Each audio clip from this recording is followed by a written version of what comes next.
The Land Before Time, the illustrated story.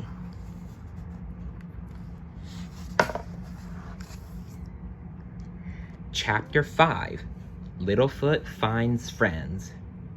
Out of the pond popped a little female bigmouth younger than Littlefoot and friendly looking. "Hello," said the little bigmouth. "My name's Ducky. What's yours?" Littlefoot sniffed back his tears and ignored her. "I said hello," said Ducky. "Can't you talk, huh?" Littlefoot remembered how Cera had acted toward him. He said, "Long necks don't talk to whatever you are." Ducky couldn't understand. "I'm a long neck too," she finally answered. "See?" She stretched her neck to make it look as long as she could. Littlefoot just shook his head and stared at her, as he thought Cera would do. Ducky shrank back and looked sad. "All right, I am not a long neck," she cried. "I am a big mouth. But I am all alone. Yup, I am. I lost my family in the big earth shake." Littlefoot's heart filled with pity. He didn't like pretending to be something he was not. He no longer cared what Cera would do. "Do you want to go with me?" he asked. "Oh, yes, I do," cried Ducky, jumping up and down with joy. "Come on then," said Littlefoot. "But you'll have to keep up." "I will keep up," answered Ducky. "Where are we going?" "Huh?" "To the Great Valley," said Littlefoot. "I'm not going to stop until I find my grandparents." "Oh, goody!" cried Ducky. "Maybe I will find my family there too." Littlefoot just nodded and walked off in the direction of the bright circle in the sky. Ducky skipped and bounced alongside, trying to keep up. She soon made a game of it and giggled in delight. They were both very hungry, but there was nothing to eat except scraggly palm trees. Littlefoot bit down on one and heard a strange squeak. "The tree is talking," cried Ducky. "No, it isn't," mumbled Littlefoot. Suddenly, a small creature slid down right onto his face. Something fluttered and squawked around his head, and he let go of the tree with a cry. The squawking thing scrambled away and scurried into a nearby hole. Littlefoot and Ducky peered in and came face to face with a sorry-looking little flyer. "Who are you?" The little flyer gave out a whistling sound and said, "My name is Petrie." He smiled at them. "Did I fly it off the tree?" he asked hopefully. "No, you fell." Petrie gave out a series of sad whistles. "I no flied, I falled."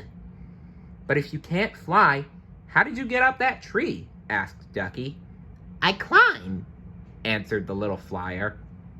"Flyers aren't supposed to climb," said Littlefoot. "They're supposed to fly." Petrie whistled again and said, "Too hard to fly." Petrie soon made friends with Littlefoot and Ducky and asked if he could go with them to the Great Valley. Littlefoot felt sorry for the little creature and didn't want to leave him all alone, so he said yes.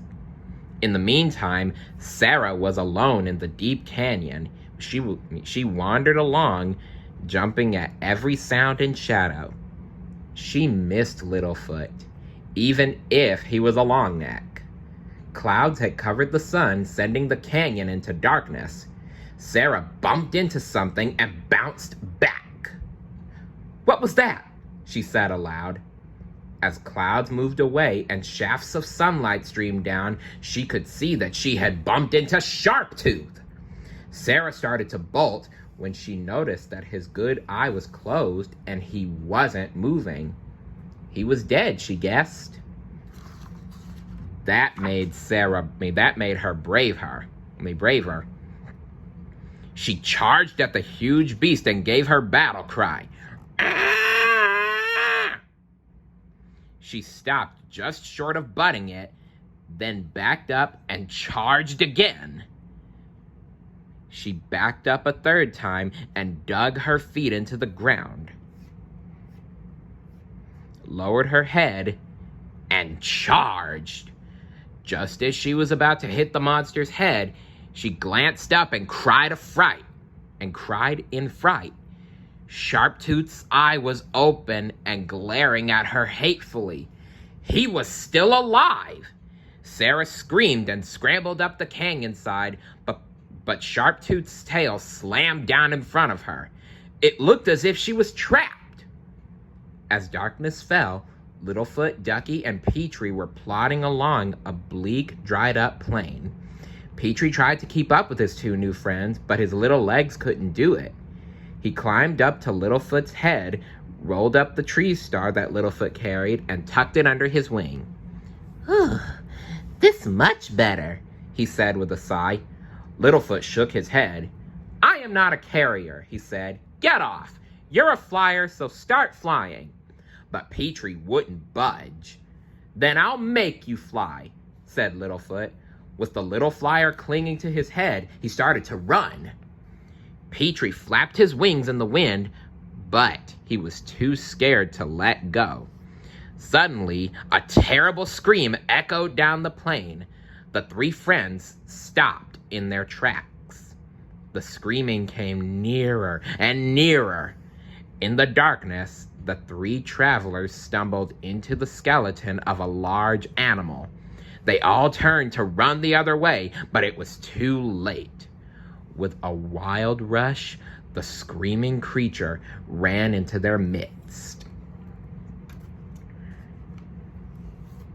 Stay tuned for Chapter 6.